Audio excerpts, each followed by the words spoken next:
European elections are coming up, just a couple of days to go until June the 6th.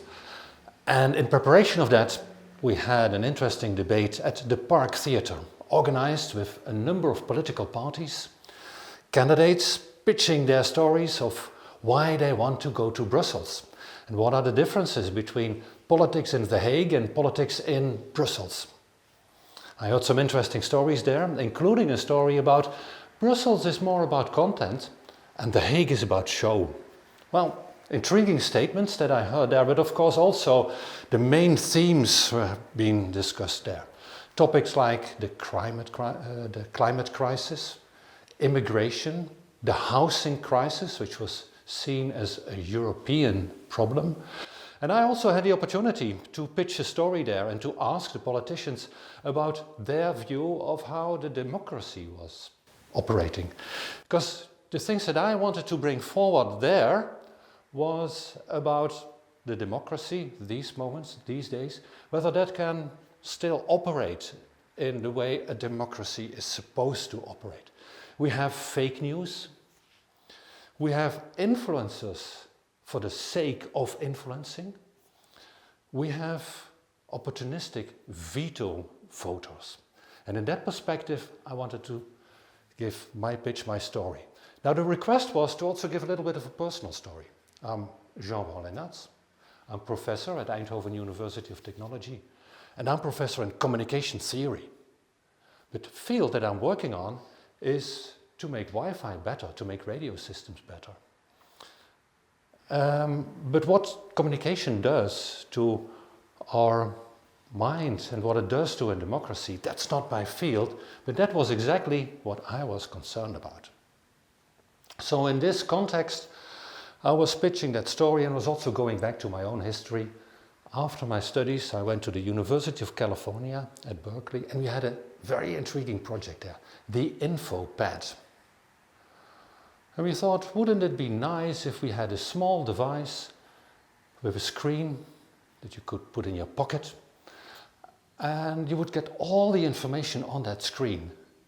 But we were very naive about what all the information would mean. We didn't know about fake news or influencers which could use that platform. So how has that influenced our democracy?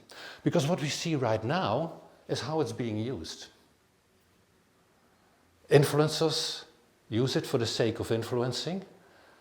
And well, I've grown up in the time that journalists were there to poke into bubbles, into zeepbellen, as we would call it in Dutch.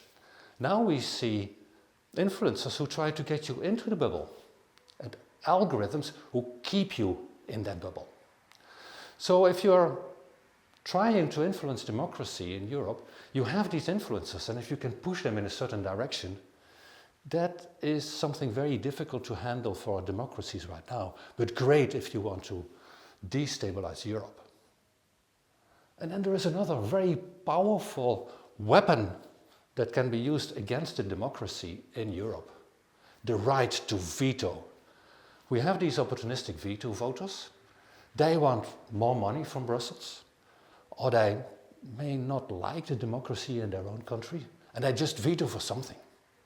So if you want to harm Europe, you just push them and say, veto against support for the Ukraine.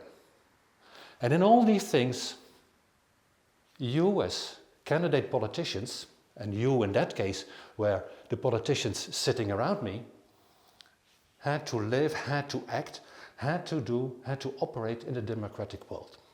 So my question to them was, can you handle that? Can Europe handle it?